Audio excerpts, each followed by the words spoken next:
ගෞරවනීය අපේ හාමුදුරුවෝ වහන්සේලාගෙන් අවසරයි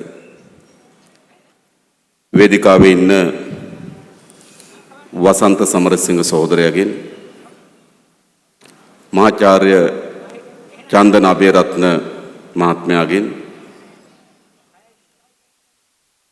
ඊටපු ඉඩම් අමාත්‍යාංශ ලේකම් අශෝක පීරිස් මහත්මයාගෙන් ඒ වගේම යහපාලනය වූ සඳහා වූ ජාතක ව්‍යාපාරය නියෝජනය කරන අපේ රහීම් සහෝදරයාගෙන් ඒ වගේම මේ අවස්ථාවට මෙම වේදිකාවට ගොඩ වුණු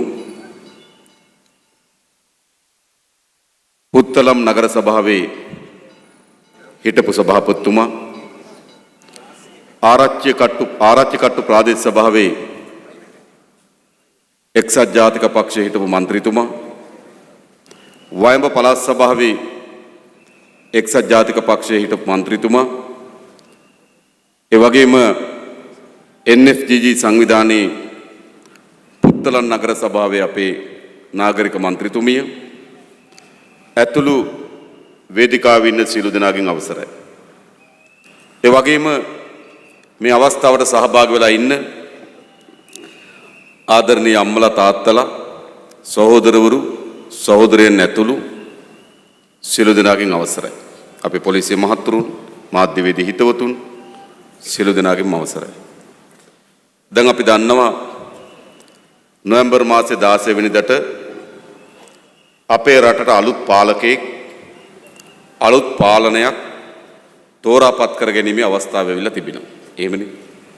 ඉත අලුත් පාලකෙක් හොයා ගන්න පුළුවන් අලුත් පාලනයක් හදා ගන්න පුළුවන්. හැබැයි මැතිවරණ වේදිකාව දෙස බලපුවාම අපිට පේන්නේ නත්තල් කාලේ වගේ. එහෙම නේද?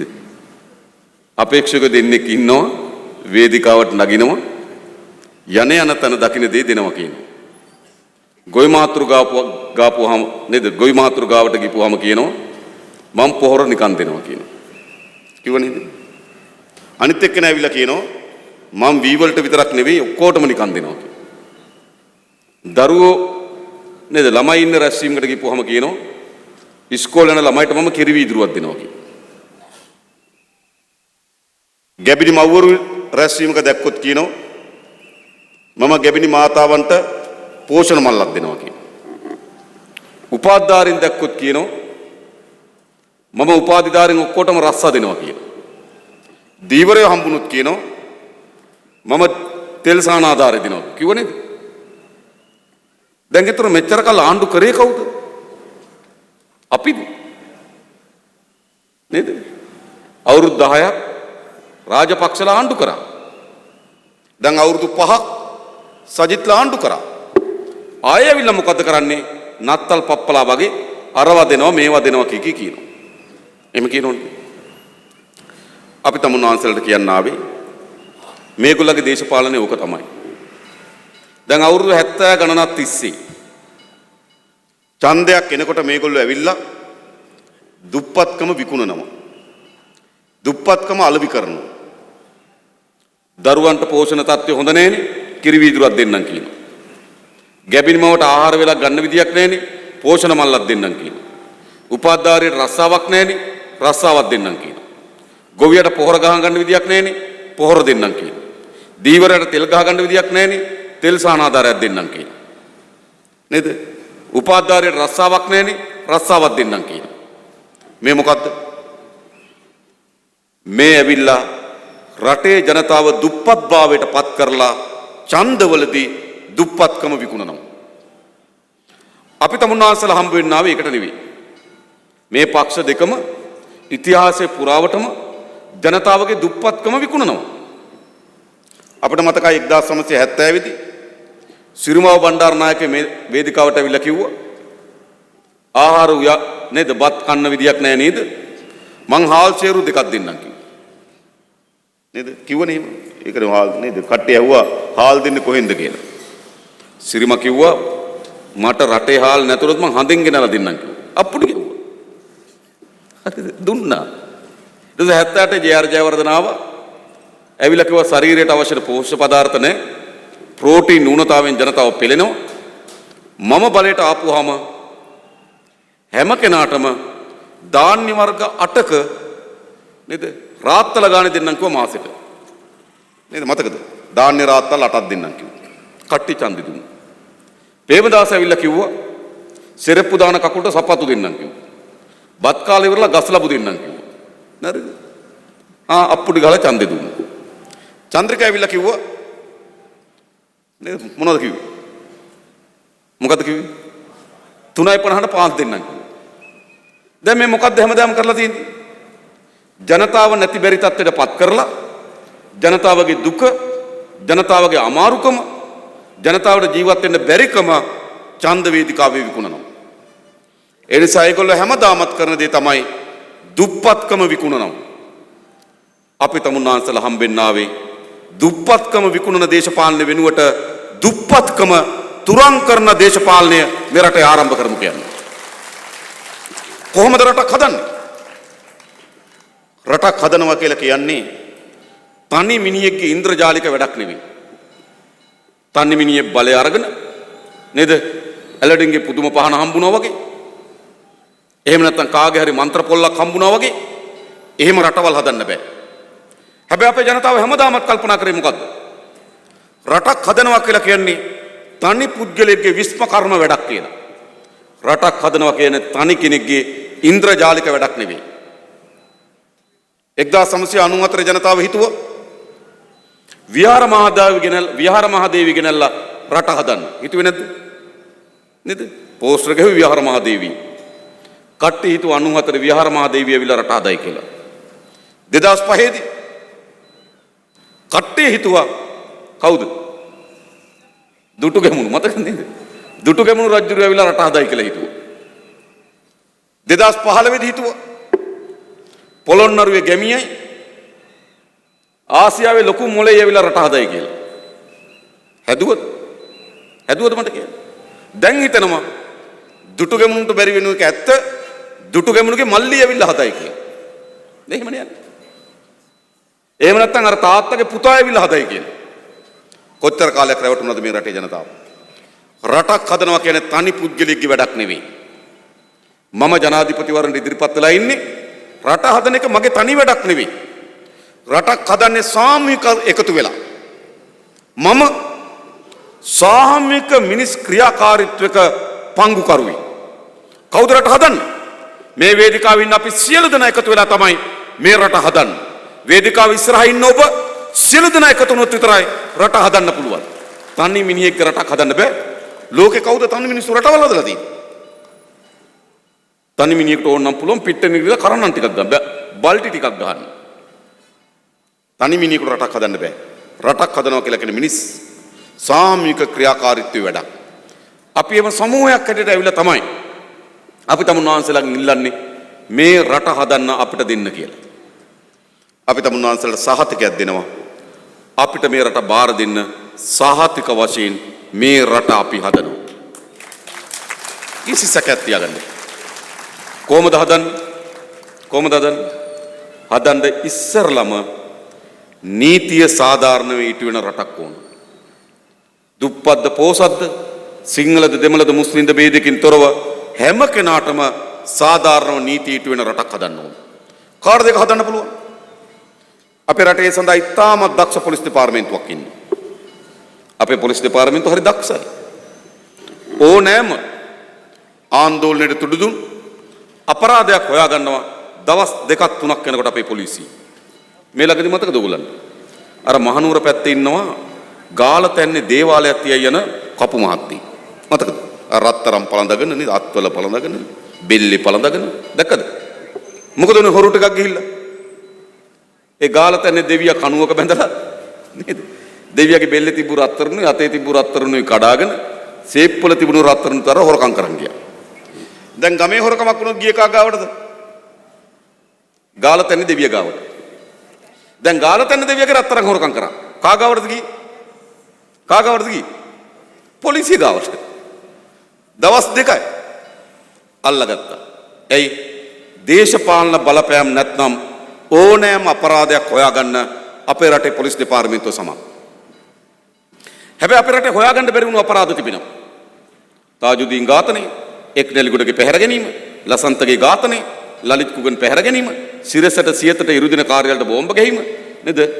උපාලි තෙන්නුකෝන් කිත්නොයාර් පෝද්දල ජයන්තට නාමල් පෙරරට පහර දීම මේව හොයාගන්න බැරුණා. හොයාගන්න බැරුණේ ඇයි? පොලිසිය අදක්ෂ නිසා නෙවෙයි. ඒ ඔක්කොම ඇවිල්ලා දේශපාලනේ පිටිපස්සේ තියෙන නිසා, ආණ්ඩු කරපු නිසා. ඒ නිසා අපි ඉස්සරළම මේ රට ගොඩනගන්න නම් නීතිය සාධාරණ විට වෙන රටක් හදනවා. පොලිසිය මහතුරුන්ට තමන්ගේ කරේ ගහලා තියෙන තරුවට, අතේ ගහලා තියෙන පටියට, ඇඳගෙන ඉන්න යුනිෆෝම් එකට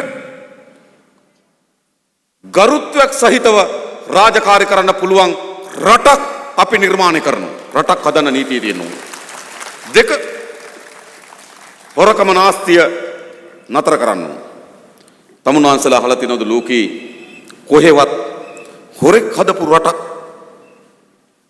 හොරෙක් රටක් නෙමෙයි, හොරෙක් ගෙදරක් හදන්නෙත් නෑ. ගෙදර ඉන්න ස්වාමියා ගෙදර දේවල් හොරකම් කරනවා නම් ගෙදරට මොකද වෙන්නේ? ගෙදර ඉන්න ස්වාමියා ගෙදර දේවල් නාස්ති කරනවා නම් ගෙදරට මොකද වෙන්නේ? විනාශ වෙනවා. දැන් හොරෙක් රටවල් නෙමෙයි, හොරෙකුට ගෙයක් හදන්නවත් බෑ. ඒ කියන්නේ ගෙදර දේවල් හොරකම් කරන කෙනෙකුට හොඳයි. පිටේව හොරකම් කරලා ඇවිල්ලා නම් හදයි මහින්දලා වගේ. මම මේ කියන්නේ ගෙදර දේවල් හොරකම් කරන අයට. හරිද? හදන්න බෑ. රටේ දේවල් හොරකම් කරන පාලකෙක් රටක් හදයි. මේ රට හදන්න නම් ඊළඟ හොරකම, නාස්තිය, දූෂණයෙන් තොර පාලනයක් හදන්න ඕන. නැතුව බෑ. දැන් අපේ රට වෙලා තියෙන්නේ මොකද්ද? රට දුප්පත්. රට දුප්පත්. ආර්ථිකය ගැන බලන සියලුම නිර්ණායක වලින් බැලුවොත් රට දුප්පත්. හැබැයි පාලකයා පොහොසත්. එමෙ කොහොමද වෙන්නේ? රට දුප්පත්, ඇමති පොහොසත්. රට දුප්පත්, ජනාධිපති පොහොසත්. රට දුප්පත්, පාලකයා පොහොසත්. එහෙම නේද? දුප්පත්ද යාළුවෝ ටික? නැහැනේ. රට දුප්පත්, පාලකයා පොහොසත්. රට ණය වෙලා පාලකයාගේ ගිණුම් පිරීලා නේද? රටේ මාසෙට අවුරුද්දට ලැබෙන ආදායමක් මදි ලෝකෙට ණය පොලි වාරිකය ගෙවන්න. රට ලෝකෙට විශාල ණයක. හැබැයි පාලකයාගේ වත්කම් වැඩි වෙලා පාලකයාගේ බැංකු ගිණුම් පිරීලා. ඇයි? පාලකයා රටේ සම්පත් හොරකම් කරලා තිබෙනවා. හොරෙකුට රටක් හදන්න බෑ. දැන් තමුන්වන්සලා දකින්නවද මේ සැරේ? දැන් 2015 මැතිවරණ වේදිකාවේ වැඩිම කතා වුණේ මොනවා ගැනද? මොනවා ගැනද? හොරු අල්ලන්න, හොරකම් ගැන. මේ සැරේ කතා වෙනවද? ආවද සජිත් ප්‍රේමදාස ආවද මේද? ආව නැත්නම් ආවද? වේදිකාවේ හොරකම් ගැන කතා කරාද? නැහැ. ගෝඨාභය රාජපක්ෂ හොරකම් ගැන කතා කරාද? නැහැ. එයි ගිය සැරේ එක්සත් ජාතික පක්ෂ වේදිකාවේ හොරකම් ගැන කතා කරා. මහින්ද රාජපක්ෂගේ වේදිකාවේ කතා කරේ නේ. මේ සැරේ මහින්දගේ වේදිකාවේ හොරකම් ගැන කතා කරන්නෙත් නැහැ. සජිත්ගේ වේදිකාවේ හොරකම් ගැන කතා කරන්නෙත් නැහැ. ඇයි? දෙකම හොරු. හරිද? ඒ නිසා දැන් නිකන් නේද? දැන් මේ සැරේ වේදිකාවේ හොරකම් ගැන කතා කරන්නේ නැහැ. ඇයි? ගෝඨාභය රාජපක්ෂට හොරකම් ගැන කතා කරන්න බෑ. ගෝඨාභය රාජපක්ෂ හොරකම් ගැන කතා කරනවා නම් වැලිකඩ බන්ධනාගාරය ගාවට ගිහිල්ලා ප්‍රධාන දොර ඇරලා ඒකෙන් ඇතුල් වෙලා හිර කූඩුව ගාවට ගිහිල්ලා හිර කූඩුවේ දොර ඇරලා කූඩුවට ඇතුල් වෙලා තමන්ම දොර ලොක් කරගෙන කියන්න ඕන මං හොරු අල්ලනවා කියලා. ඒ යහන ඉස්සරහම නේද? එහෙම නැතු පුළුවන්ද? එයාට හොරු අල්ලනවා කියන්න බෑ. සජිත් ප්‍රේමදාසට අවිලා කියන පුත හොරකම් නතර කරන හොරු අල්ලනවා කියලා. කිරියල්ල, රවි කරුණානායක, රනිල් වික්‍රමසිංහ නේද? ටීම් එකම වේදිකාවේ තියාගෙන හොරු අල්ලනවා කියන්න බෑ. ඒ නිසා මේ රට හදන්න ඒගොල්ලන්ට බෑ. ඒගොල්ලන්ට හොරකම නතර කරන්නත් බෑ. හොරකම් නොකර ඉන්නත් බෑ. ඒ නිසා අපි තමුන්වන්සලට කියනවා මේ රට හදන්න නම් හොරකම් නොකරන, නාස්ති නොකරන පාලනයක් ඕන. ඒ පාලනය අපි හදනවා. අපිට විතරයි ඒක හදන්න පුළුවන්. අපිට විතර හදන්න. වෙන කාටවත් ඕක හදන්න බෑ. හොරකම් නොකරන විතරක් නෙවෙයි. හොරකම් කරපු දේපොළ ඔක්කොම ආපහු පවර ගන්නවා. මොන සහතිකයක් දෙනවා. අපිට දෙන්න නොවැම්බර් මාසේ 16 වෙනිදා බලය 17 වෙනිදා මගේ පළමු ප්‍රකාශය වෙන්නේ හොරකම් කරපු දේශපාලකයන්ට පණිවිඩයක් දෙනවා. මාස 2ක් ඇතුළත තමන් හොරකම් කරපු ඔක්කොම ස්වේච්ඡාවෙන් ඇවිල්ලා බාර දෙන්න පුළුවන්. අපිට පලිගන්න ඕනේ. නමුත් හොරකම් කරපුවා කරුණා කරලා දෙන්න. රනිල් වික්‍රමසිංහ මහ බැංකුවෙන් ගහපු ඒවා ගෙනත් දෙන්න. රවි කරුණානායක මහ බැංකුවෙන් එයාගත්තු කොටස ගෙනත් දෙන්න. සාධාරණ නැද්ද? මහින්ද රාජපක්ෂ චීන සමාගම් වලින් ගත්තු සල්ලිත් නෙළුම් කුළුණ හදනකොට ගත්තු සල්ලිත් කරුණා කරලා ගෙනත් දෙන්න. හොඳ නැද්ද? බැසිල් රාජපක්ෂ මල්වානේ ගෙදර ආණ්ඩුවට දෙන්න. ගෝඨාභය රාජපක්ෂ මිග්‍යානා වලින් ගහපු ගැහිලි ආපහු ආණ්ඩුවට දෙන්න. එපාද? එපාද? තියාගත්තවද? තියාගත්තවද? නෑ ඒවා ස්වේච්ඡාවෙන් අපි කියනවා ජනවාරි 17 වෙනිදාට කලින් බාර දෙන්න කියලා. අපි කාගෙම පලිගන්න ඉන්නේ. ඒගොල්ලන්ට අවිලා ස්වේච්ඡාවෙන් බාර දෙන්න පුළුවන්. අපි රිසිට් එකක් දෙනවා. බොහොම ස්තුතියි කියලා. හරිද? හරිද? හැබැයි මතක තබා ගන්න. බාර දුන්නේ නැත්නම් සියලු දේපල පවරා ගන්න පාලනයක් තමයි අපි විසින් ගොඩනගන්නේ. මොකද මේ රට හදන්න හොරකම් නතර වෙන්න ඕන. නාස්තිය නතර වෙන්න ඕන. ඔයගොල්ලෝ දන්න ලෝකේ ලොකුම ජනගහනය හිටියේ චීනි. ලොකුම ජනගහනය ඉන්නේ. කෝටි නේද? 135ක් විතර දැන් චීනි ජනගහනය. ඇමතුරු 27යි. ලංකාවේ ජනගහනය කෝටි 2යි. ඇමතුරු 100 පනිනවා. මොකද්ද මේ? ඇයි? ඇමතිවරයෙක් කියන ජනපදයක් නඩත්තු කරන්න යන වියදම යනවා. මතක තබා ගන්න. ඇමතිවරයෙකුට වාහන දෙනවා. කාර්ය මණ්ඩලෙ 5 දෙනෙකුට වාහන දෙනවා. කාර්ය මණ්ඩලෙ 15 දෙනෙක් හම්බ වෙනවා. 15 දෙනාට 50000 ගණන් පඩි ගෙවනවා. 5 දෙනෙකුට දුරකථන දෙනවා. ඇමතිට දුරකථන දෙනවා. ඇමතිට කොළඹින් ගෙයක් දෙනවා. කොළඹ ගෙදර ලයිට් බිල ගෙවනවා. වතුර බිල ගෙවනවා. පොඩි ලයිට් බිල් නෙවෙයි. වීරවංශ ඇමති කාලේ වීරවංශගේ ඇමති ගෙදර මාසෙක ලයිට් බිල ලක්ෂ 21යි. ලක්ෂ 21ක ලයිට් බිල හොඳයි. කේලිය රඹුක්වැල්ලගේ ඇමති කාලේ ඇමති ගෙදර මාසෙ ලයිට් බිල ලක්ෂ 19යි. ඇත්තට දැනුත් බලන්න ඕන ගෙදර බිල කීයද කියලා. අරව ආණ්ඩුව ඉන්නේ ගෙවන්නේ. ඒතර ලක්ෂ 19යි. දැන් ඉන්නේ තමන්ගේ ගෙදරනේ. ඇමති නෙවෙයිනේ. දැන් ඉතින් ඇති ඔය 3-4000ක්. හරිද? මේ පාලකයෝ. හරිද? ඒ නිසා ඇමතිවරයෙක් නඩත්තු කරනවා කියලා කියන ජනපදයක් නඩත්තු කරන්න යන වියදම් යනවා. අපි ඇමතිවරුන්ගේ වියදම් සියල්ල කපනවා. ඇමතිවරු උපරිම 25යි නියෝජ්‍ය ඇමතිවරු 25යි. එතරම්. අපේ රට හදන්නේ එහෙම. ඒ විතරක් නෙවෙයි. පාර්ලිමේන්තු මන්ත්‍රීවරයෙක් අවුරුදු 5 පාර්ලිමේන්තුවක ගම විශ්‍රාමයටපක් හම්බෙනවා. අවුරුදු 5ක් යන මාසෙට දවස් 4යි යන්න ඕන. මාස 3ට එක දවසයි. මාස 3ට එක දවසක් ගියපුවාම නේද? අවුරුද්දට දවස් 4යි. අවුරුදු 5ට දින 20යි. දින 20 පාර්ලිමේන්තුවක ගම විශ්‍රාමයටපක් හම්බෙනවා.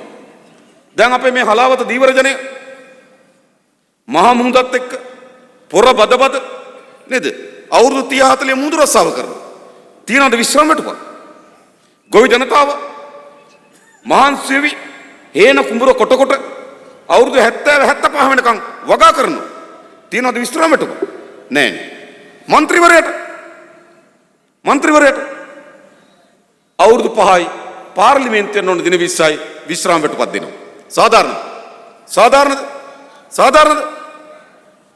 අපිට දෙන්න බලය මන්ත්‍රීවරුන්ගේ විශ්‍රාම වැටුප මුළුමනින්ම නතර කරනවා. එහෙම රටක් හදන්න. ඒ විතරක් නෙවෙයි. හිටපු ජනාධිපතිවරු බලාගන්නේ ආණ්ඩුවයි. හේමා ප්‍රේමදාස ආණ්ඩුවෙන් ගයක් දීලා තිනවා. ආණ්ඩුවේ වාහන දෙනවා. ආණ්ඩුවෙන් කාර්ය මණ්ඩල දෙනවා. ආණ්ඩුවෙන් ආරක්ෂාව දෙනවා. ආණ්ඩුවෙන් තෙල් දෙනවා. මුළුමනින්ම නඩත්තු කරන්නේ හේමා ප්‍රේමදාස ආණ්ඩුවයි. හිටපු ජනාධිපතිගේ ආර්යාව නිසා. ඊළඟ ජනාධිපති චන්ද්‍රිකාව නිදහස් චතුරස්‍රික විශාල ගයක් දෙනවා. ආරක්ෂාව දෙනවා. කාර්ය මණ්ඩල දෙනවා. ලයිට් බිල් ගෙවනවා. වතුර බිල් ගෙවනවා. වාහන දෙනවා. මේ ඔක්කොම වියදම් දරන්නේ ආණ්ඩුවේ. හිටපු ජනාධිපති මහින්ද මහත්තයට විජේරාම් පාරේ විශාල ගයක් දුන්නා. අක්කරයක විතර ඉඩමක් තියෙන ගයක්. මුළුමනින්ම ආණ්ඩුව වියදම් දරන්නේ. වාහන වලට තෙල් වලට කෑම් බීම් ඔක්කොටම. කාර්ය මණ්ඩල වලට ආණ්ඩුව. දැන් 17 වෙනිදා විශ්‍රාම යනවා මෛත්‍රීපාල මහත්තයා. මේ නොවැම්බර් 17. විශ්‍රාම යන්න කලින් කැබිනට් මණ්ඩලය අනුමත කරගත්තා කෝටි 800ක ගයක්. සාධාරණ.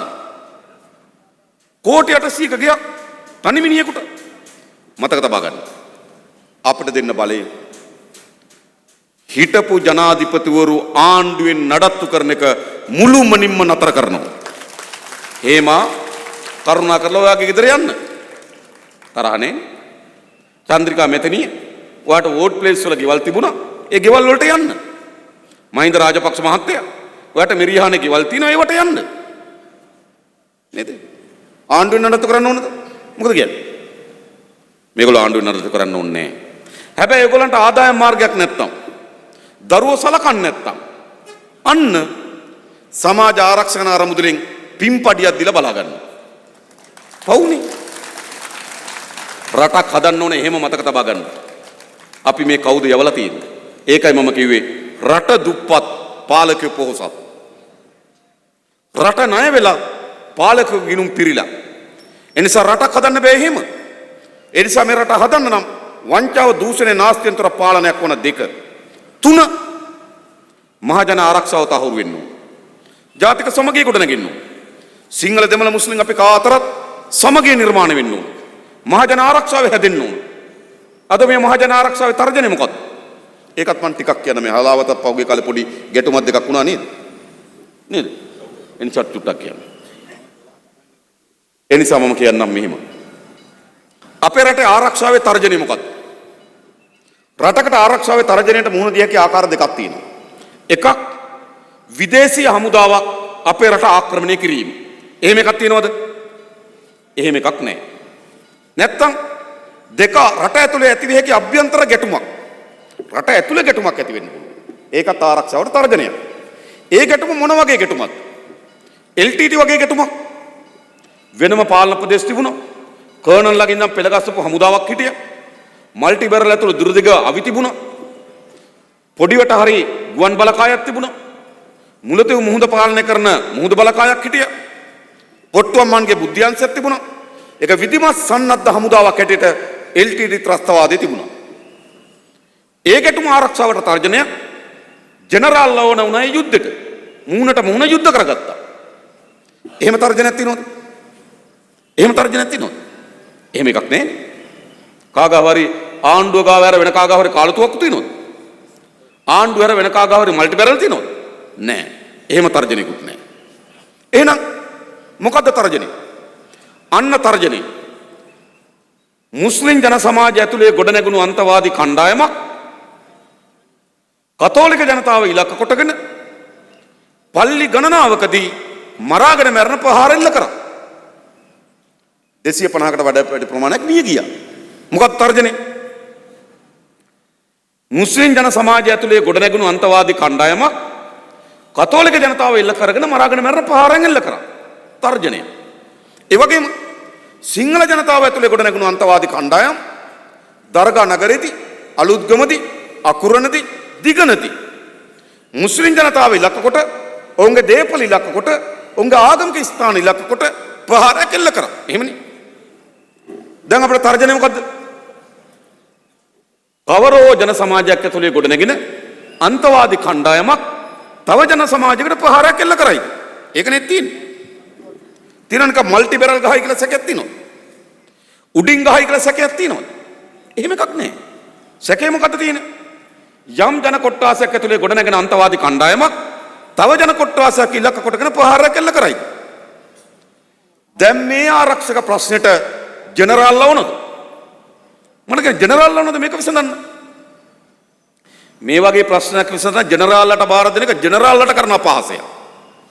ජෙනරාල් ලවණ මොකද? අන්න LTT වගේ යුද්ධයක් තියෙන වෙලාවේ සේනාංක මෙහෙවන්න නේද? ගුවන් සහාය ඉල්ලන්න, මල්ටි බැරල් වලින් ප්‍රහාර එල්ල කරන්න, දුරදග විහිදුම් බලකායක් දියත් කරන්න. ඒවට තමයි ජෙනරාල් ලවණ. මේ ප්‍රශ්න විසඳන ජෙනරාල් ලවණද? මට කියන්න. මේ ජෙනරාල්ලා විසින් විසඳන්න ඕන ප්‍රශ්නයක් නෙමෙයි. නේද? සමහර අය කියනවා මම හිටපු ආරක්ෂක ලේකම් යුද්ධ ඉවර වෙන කාලේ මම මේ ප්‍රශ්නේ විසඳනවා. අනේ පව් ඔයා වගේ අය ඕනේ නෑ මේ වෙලෙට. මම මේ කියන්නේ. එහෙම ප්‍රශ්නයක් මෙතන නෑ. ඒක සජිත් ප්‍රේමදාස කියනවා නෑ එහෙම නෙවෙයි. යුද්ධ ඉවරන වෙලාවේ හිටපු හමුදාපතිවරයා මම මේක බාර දෙනවා. අනේ කරුණාකරලා පොන්සේක මහත්තයා මේ වගේ වැඩවලට ඔය එපා. මේ වගේ වැඩකට ඕන දෙයක්. මේක තියෙන්නේ මොකද්ද? යම් ජන කණ්ඩායමක් ඇතුලේ ගොඩනැගෙන අන්තවාදී කණ්ඩායමක් තව ජන කණ්ඩායමකට ප්‍රහාරයක් එල්ල කරයි. මේක ජනරාල්ලා කරන්න ඕන යුද්ධයක් නෙමෙයි. මේ දේශපාලන වේදිකාවේ කියන්න දේවල් නැතිනම් මේ කියන්නේ. මේක විසඳන කණ්ඩායම් තුනක් ඉන්නවා. එක දේශපාලකයෙක්. ඒ කියන්නේ මොකද්ද? කිසිදු අන්තවාදී දේශපාලනයක් දේශපාලන වේදිකාවට නොගෙන ගන්න නැතුව ඉන්න එක. අපි ඔයගලන්ට සහතිකයක් දෙනවා. අපි අන්තවාදී දේශපාලනයක් මේ රටේ උපයෝගී කරගන්නේ නැහැ. එක. දෙක ජනතාව මුස්ලිම් සමාජය ඇතුලේ ගොඩනැගුණු අන්තවාදී ප්‍රහාර එල්ල කරේ කතෝලික ජනතාවට විතරද? ඒ ප්‍රහාරේ වැඩිම නැවත ප්‍රහාර එල්ල උනේ කාටද? මුස්ලිම් ජනතාවට. ඒ නිසා මුස්ලිම් ජනතාව කැමතිද තමන්ගේ සමාජය ඇතුලේ ගොඩනැගෙන අන්තවාදීකට? කැමතිද? අපි සෝදු කැමති නෑ. නිසා ඒ ජන සමාජයේ අන්තවාදයට විරුද්ධව හඬ නගන එක. සිංහල ජන සමාජය සිංහල අන්තවාදයට විරුද්ධව හඬ නගන එක.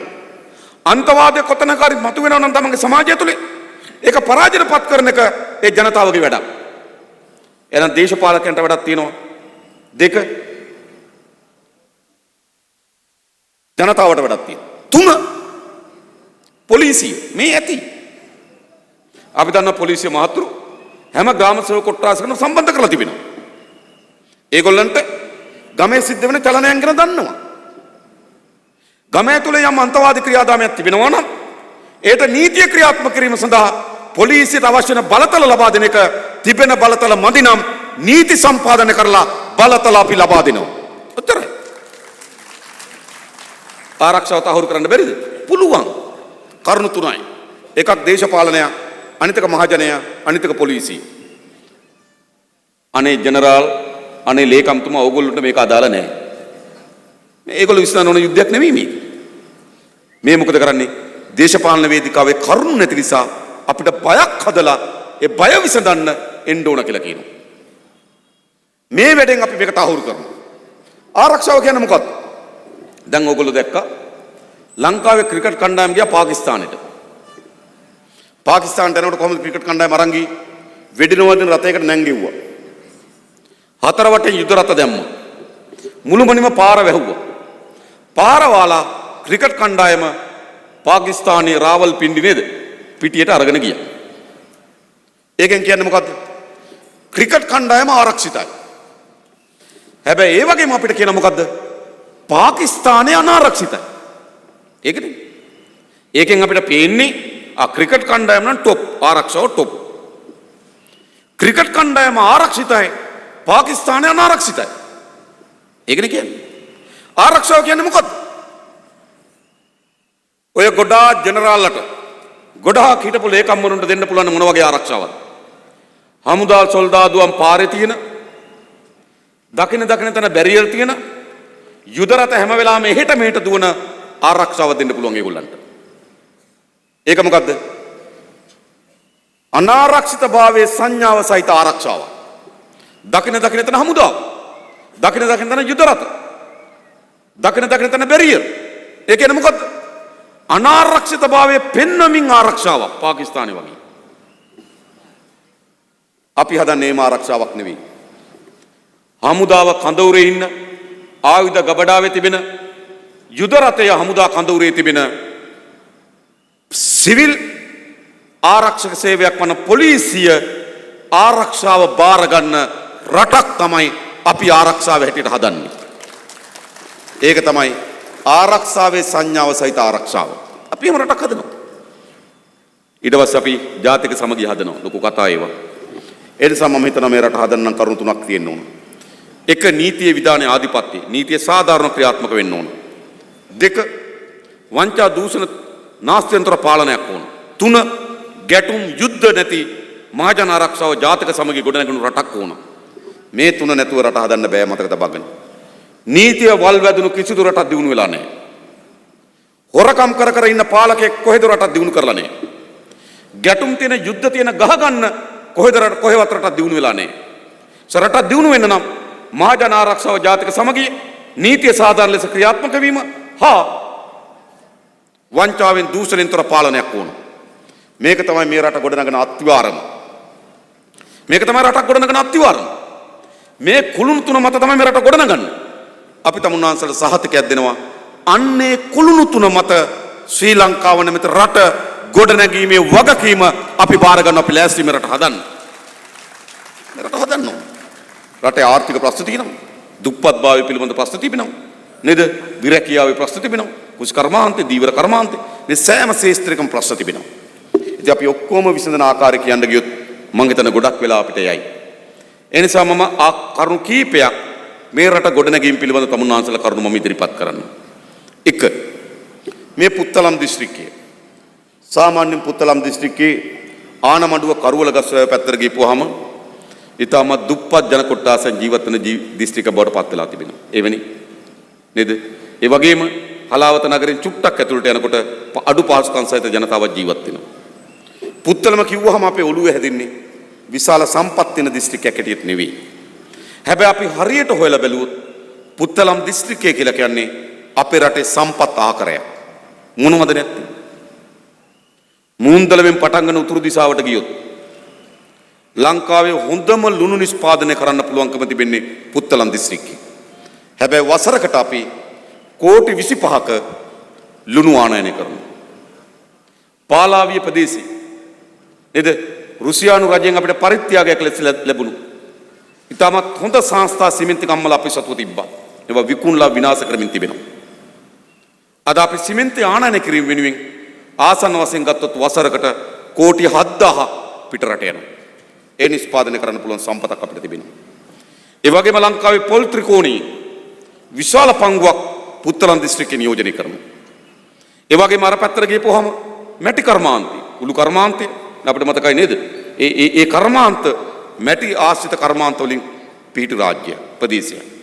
තව අනිත් පැත්තට හැරුණාම අපිට නේද පොල් ගහත් එක්ක සම්බන්ධ වෙච්ච කොහු කර්මාන්තයෙන් ඉදිරියට ගත හැකි ප්‍රදේශය. ආනමඩුව කරුවල ගස්වැව ආණ්ඩිකම පැත්තට ගියපුවාම කුසි කර්මාන්තයෙන් ගොඩගත හැකි ප්‍රදේශය. පටන් ගත්තාම පුත්තලම් කලපුව ඇතුළු විශාල මුහුදු තීරයක් අයිති පුත්තලම් දිස්ත්‍රික්කය. විශාල මුහුදු තීරයක් අයිති පුත්තලම් දිස්ත්‍රික්කය.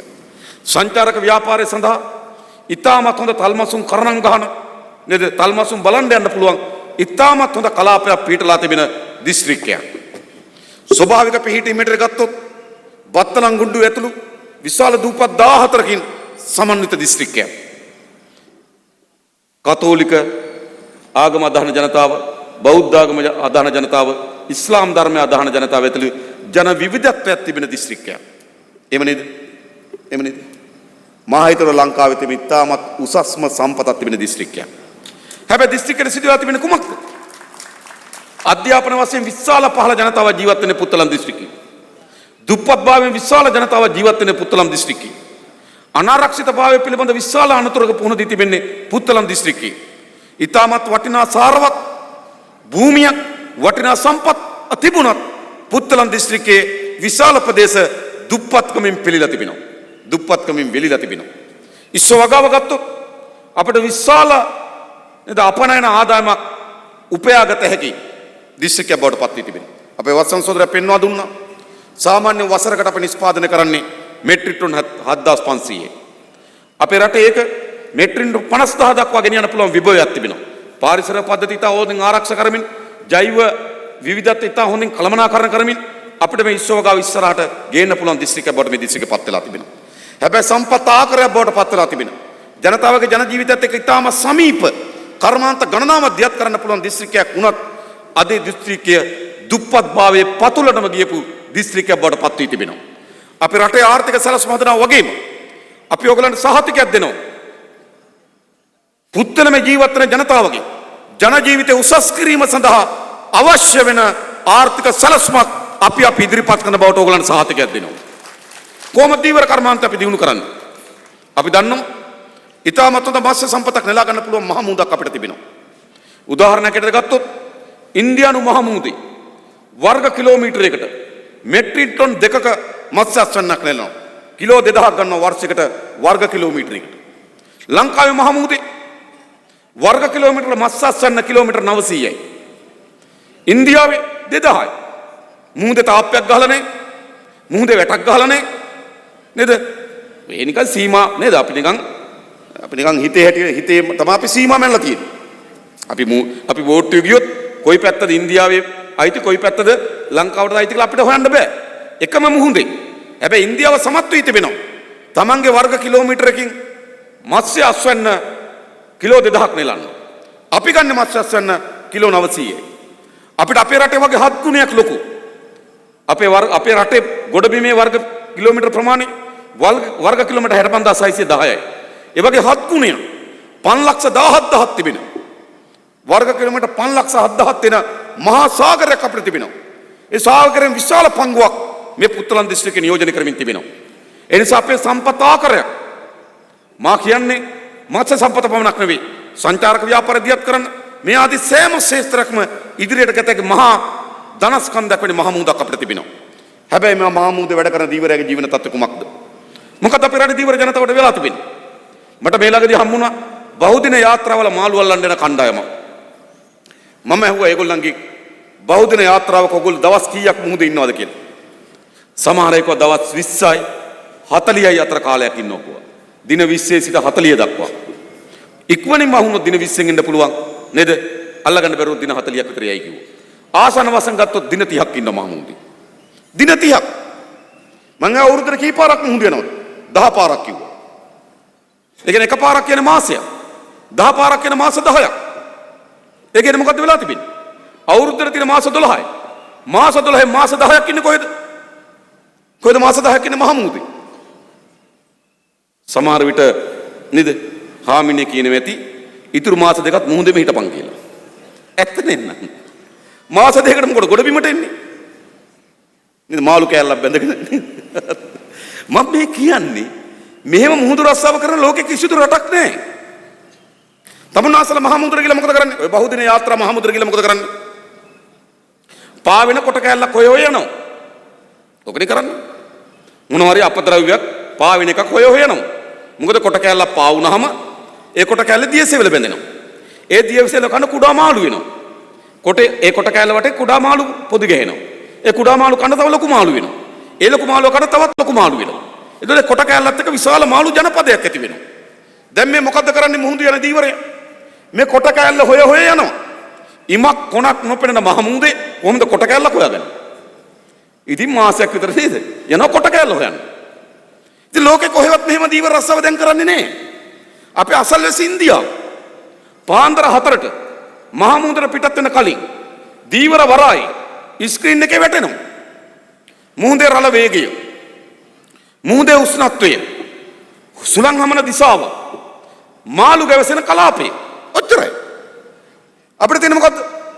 උදේ පාන්දර 4ට බැලුවා මුහුද ස්ක්‍රීන් එක දිහා සුළඟේ වේගය කොච්චරද? රළ හමන්නේ කොයි විදියටද?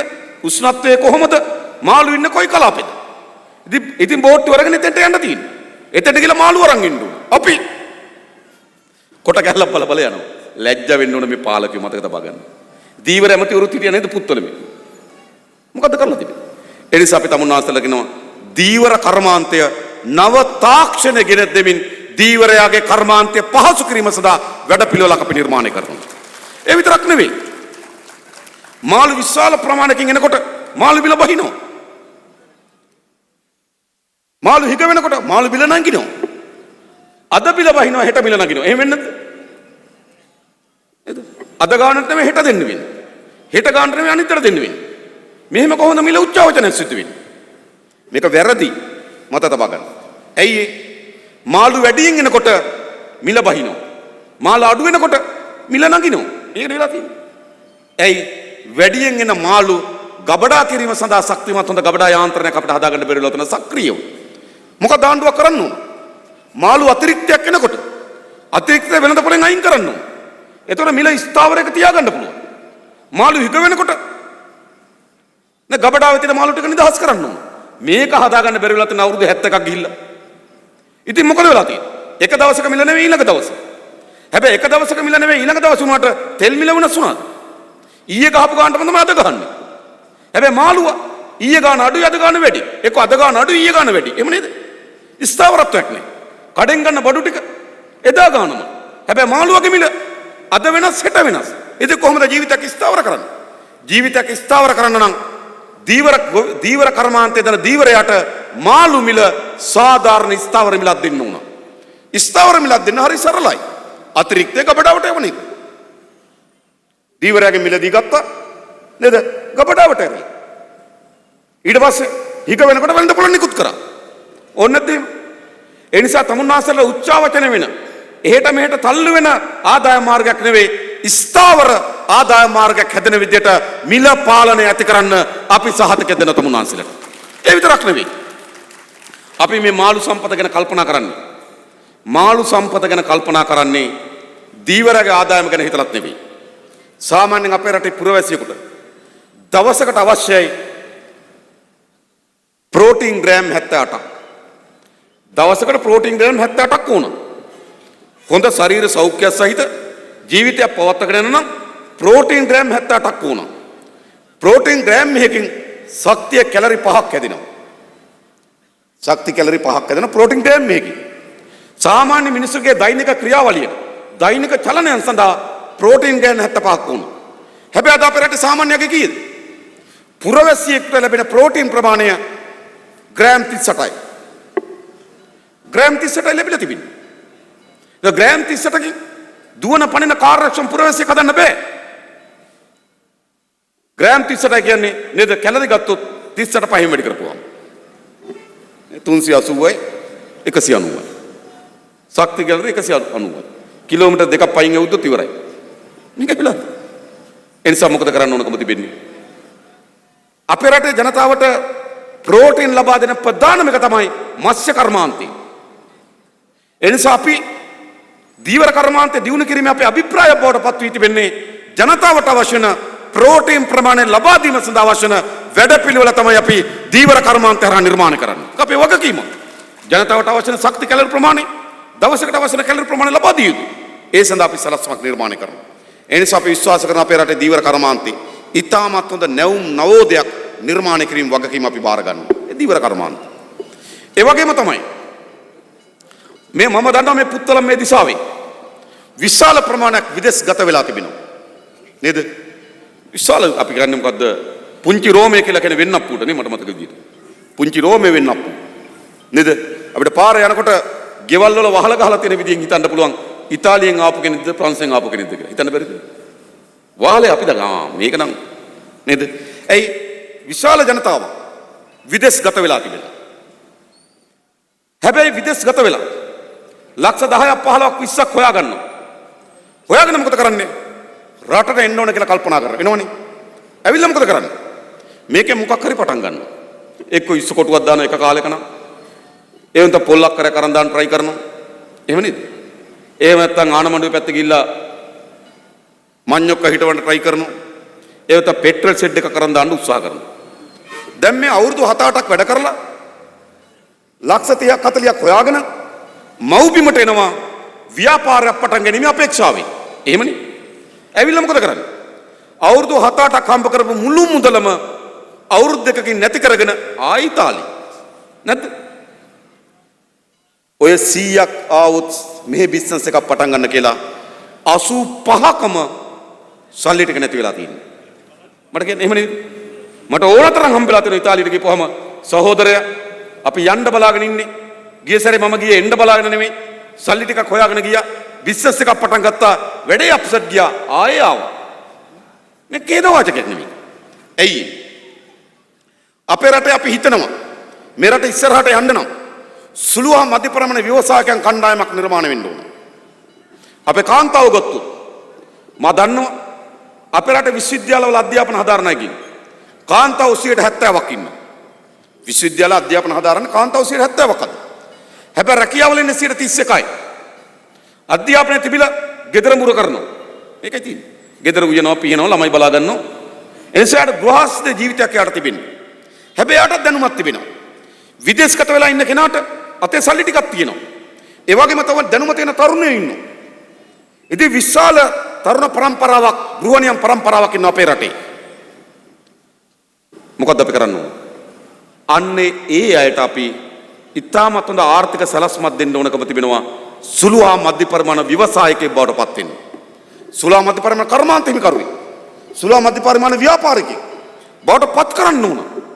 අපේ රටේ ආර්ථිකයේ එන්ජින් එක මම ඔයගලන්ට සහතිකයක් දෙන්නම්. අපි ගොඩනගන සමාජයේ අපේ රටේ ආර්ථිකයේ එන්ජින් එක තමයි සුළු හා මධ්‍ය පරිමාණ කර්මාන්තකරුවෝ. අපි හදනවා.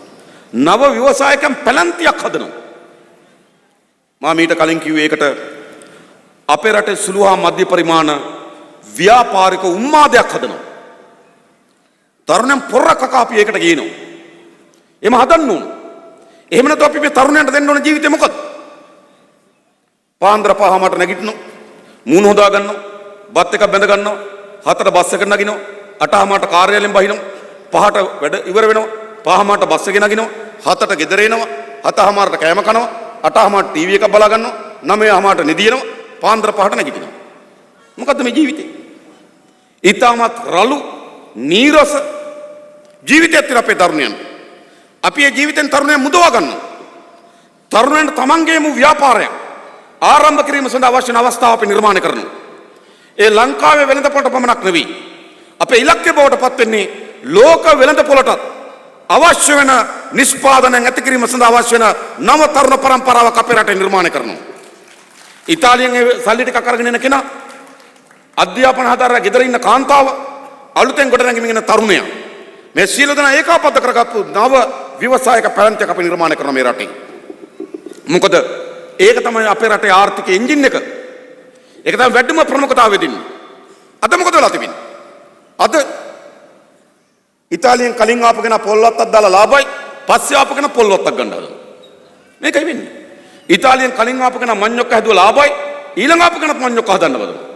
ඉතාලියෙන් කලින් ආපු කෙනා බහුදින යාත්‍රාවක් දැම්ම ලාභයි, ඊළඟ ආපු කෙනා බහුදින යාත්‍රාවක් දැම්ම. ඔක්කොම නැති වුණා. මේකට සිද්ධ වුණේ. මට කියන්න.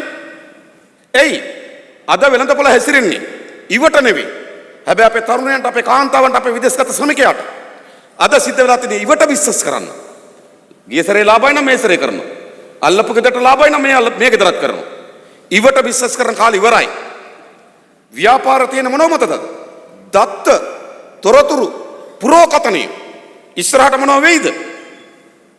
ඒව මත තමයි ව්‍යාපාර ආරම්භ කරන්න ඕන. දත්ත තියෙන්න ඕන. මේවා කොච්චර බහන්න විකිනනවද වෙළඳපොලේ? මේවට විදේශීය කොච්චර ඉල්ලුමක් තිබෙනවද? මේවට අපේ තාක්ෂණය හොඳද? දත්ත, තොරතුරු, පුරෝකතනිය. ඉස්සරහට මේ වෙළඳපොළ කඩා වැටෙයිද? මේ වෙළඳපොළ ඉස්සරහට වර්ධනය වෙනවද? මේ පිළිබඳ දැක්මක් දැනුමක් තියෙන්න ඕන.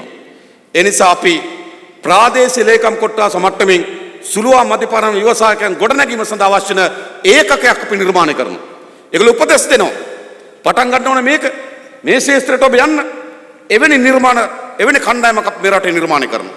ඒ විතරක් නෙවෙයි. ඔවුන්ට විදේශ වෙළඳපොළක් අපි අත්පත් කරලා දෙනවා. මොකද්ද අපේ රටේ තානාපති සේවයට තියෙන්නේ? මොකද්ද? දැන් ඇමරිකන් තානාපති කාර්යාලයේ තානාපතිතුමියට නම් ලංකාවේ ගොඩක් වැඩ තියෙනවා. පක්ෂවල නායක තෝරන්න තියෙනවා. ආණ්ඩු පෙරලන්න තියෙනවා. පක්ෂ ඇතුලේ කැටුම් ආපුවම මැදිහත් වෙලා විසඳන්න තියෙනවා. අපිත් එක්ක විවිධ වර්ගයේ ආරක්ෂක යුසුම් ගහන්න තියෙනවා. මොකද ඇමරිකාව යුද්ධ ආර්ථික වශයෙන් බලවතෙක් නිසා අපේ වගේ රටවල් වල ඇමරිකන් තානාපති ලොකු වැඩක් තියෙනවා. අපි හිතමු ලංකාවේ තානාපති කෙනෙක් ඇමරිකාවේ. එයාට මොනවද තියෙන වැඩ?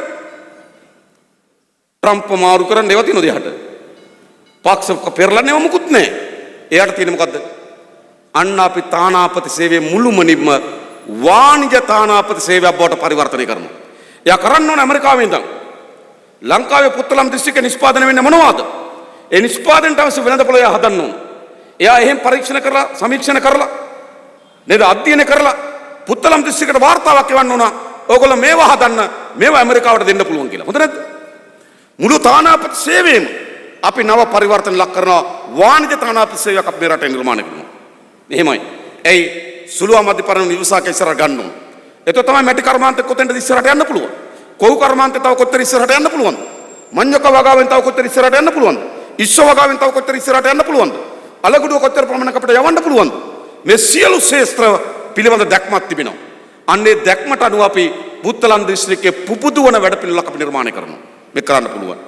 ඒ නිසා මම හිතනවා 71 වසරක් මුළුල්ලේ පීඩාවට, ව්‍යසනයට පත් වී තිබෙන පුත්තලම් දිස්ත්‍රික්කයේ ජනතාව ගොඩනගා ගැනීම සඳහා ශක්තිමත්ම දැක්මක් සහිත වැඩපිළිවෙලක් අපි සතුව තිබෙනවා. තාම ශක්තිමත් වැඩපිළිවෙලක්. ඒතර කට්ටිය අහනවා සහෝදරයා වැඩ පිළිවෙල නම් හොඳයි තමයි. හැබැයි ඕවා කරන්න සල්ලිකෝ නේද? එහෙම නේද? ඇත්ත තමයි සල්ලිකෝ. මම අහන්න. යුද්ධේ තියෙන කාලේ හමුදාව කිව්වා ඉස්සරහට යන්න බෑ උඩින් ගහන්න හොඳ යාත්‍රා නැත්තම් ගුවන් යාත්‍රා නැත්තම් ගුවන් හමුදාවක අපිට මිග්‍යාන දෙන්න ඕන කිව්වා. යුද්ධේ දිනන්න මිග්‍යාන ඉල්ලුවා. ඒතර කිව්වද සල්ලි නැහැ කියලා. ඉතින් රුසියාවේ මිග්‍යාන 4ක් ගෙනත් දුන්නා. නේද? 4ක් ගෙනත් දුන්නේ 8ක් ගන්න සල්ලි වලට. සල්ලි තිබ්බනේ. ගෝඨාභයගේ තියෙන කේස් එක ඕකනේ. මිග්ගනු දෙනු. ඔයගොල්ලෝ මතකද අලිමංකඩ කඩා වැටිච්ච වෙලාවේ හමුදාව කිව්වා අලිමංකඩ කඩා වැටෙන්න ප්‍රධාන හේතු උනේ එල්ටීරි සංවිධාන ගාව තිබෙන අවි ප්‍රබලයි. අපිට හොඳ අවියක් ඕන කිව්වා. ඒතර පාකිස්තානයේ නිෂ්පාදනය කරලා තිබුණා මල්ටි බැරල් එක. චන්ද්‍රිකා මල්ටි බැරල් ගෙනල්ලා දුන්නා. ඒකට අවශ්‍ය උණ්ඩත් එක්ක. සල්ලි නැහැ කේන්ද්‍ර ගේවද? නැහැ. අවශ්‍යතාවය තිබෙනවා නම් සල්ලි හොයාගන්න පුළුවන්. 1. 2. විශාල හොරකම් සහ නාස්තිය සිද්ධ වෙලා තිබෙනවා. මේ හොරකම සහ නාස්තිය වළක්වා ගන්න පුළුවන් නම් සල්ලි හොයාගන්න පුළුවන්. 2. 3. අපේ ආර්ථික වර්ධනයකටපත් කරගන්නවා. ඒ ආර්ථික වර්ධනය හරහා ආණ්ඩුවට ආදායමක් එනවා. එතනින් සල්ලි හොයාගන්න පුළුවන්. 3. 4. අත්‍යවශ්‍ය ප්‍රමුඛ කරුණු වෙනුවෙන් ණය ගන්නත් පුළුවන්. ලෝකේ මතක තබා ගන්න. සුළු හා මධ්‍ය පරිමාණ ව්‍යවසායක ව්‍යාපෘති සඳහා අඩු පොලියට ණය ගන්න 100ට ණය ගන්න පුළුවන්. මම අද කියලා යන්නම්. ඒක සල්ලි ප්‍රශ්නයක් නෑ. අවශ්‍යතාවය තියෙනවා සල්ලි හොයාගන්න පුළුවන්. හොරකම නාස්තිය නතර කරනවා නම් සල්ලි හොයාගන්න පුළුවන්. රටේ ආර්ථිකය දියුණු කරලා සල්ලි හොයාගන්න පුළුවන්. අදාළ ව්‍යාපෘතියට ඊටම සහන පොලියට ණය ගන්න පුළුවන්. ඒ නිසා කවුරුවත් සැකයක් හිතා ගන්න එපා. අපි සල්ලි හොයාගන්නවා. සල්ලි හොයාගන්න විතරක් නෙවෙයි. ඒගොල්ලන්ට ලක්ෂ 10ක් යන වැඩේ අපි ලක්ෂ 5ටත් වඩා අඩුවෙන් කරනවා. ඉතින් ඒගොල්ලන්ට තරම් සල්ලි ඕන වෙන්නේ නැහැ අපිට. ඒගොල්ලන්ට තරම් සල්ලි ඕන වෙන්නේ නැහැ. ඒගොල්ලන්ට ඕන ඒගොල්ලන්ටත් එක්කනේ. ඒ නිසා අපි සල්ලි හොයනවා. ඊළඟට උඩ අහනවා. සහෝදර ඔක්කොම ඇත්ත තමයි. හැබැයි වැඩේ කරන්න කට්ටිය ඉන්නවා. ඊළඟ අහන්නේ ඒකනේ. ඔව් වැඩේ කරන්න කට්ටිය ඉන්නවා. කවුද? දැන් අපෙන් අහනවා වැඩේ කරන්න කට්ටිය ඉන්නවද කියලා. රයිට් ඒගොල්ලන්ගේ වැඩේ කරේ කවුද? කවුද මුදල් ඇමති? චන්ද්‍රිකාගේ ආණ්ඩුවේ මුදල් ඇමති චන්ද්‍රිකා. මට චන්ද්‍රිකා කියලා තියෙනවා ඒ වැඩියෙන්ම කැමති චිත්‍ර කලාවට හා නාට්‍ය කලාවට කියලා. මම දන්නේ ආර්ථික විද්‍යාව ඕ ලෙවල් වලටත් ඉගෙන ගත්තද කියලා. අපහසයක් කරනව නෙවෙයි. එක එක්කෙනා එක එක ක්ෂේත්‍රවල ඉගෙන ගන්න. ඒ අවුරුදු 10ක් මුදල් ඇමති. ඊළඟ මුදල් ඇමති කවුද? මහින්ද රාජපක්ෂ. උසස් පෙළ කරලා නැහැ. අපහාස කරනව නෙවෙයි. මේ අපෙන් අහනින්ද මං කියන්නේ හොඳේ. ඉතින් මහින්ද රාජපක්ෂ කරන්නේ. ඊළඟ මුදල් ඇමති කවුද? රවි කරුණානායක. ඔව් රවි කරුණානායක ආර්ථික පිළිබඳ දැනුමක් තියෙනවා. ඊටත් වඩා දැනුමක් තියෙන හොරකම් පිළිබඳව. ඒකනේ ප්‍රශ්නේ තියෙන්නේ. හරිද? ඉතින් වෙච්ච දේ දැක්කනේ. දැන් මුදල් ඇමති කවුද? මංගල සමරවීර. මම මේ කිසි කෙනෙකුට පුද්ගලිකව අපහාස කරනව නෙවෙයි. අපෙන් අහනවා ඕගොල්ලන්ට කරන්න අය ඉන්නවද කියලා. මම කියනවා මේ රටේ මුදල් ඇමති කරපු ඔක්කොටම වඩා හොඳට මුදල් ඇමතිකම් කරන්න පුළුවන් කට්ටියක් අපි ගාව ඉන්නවා.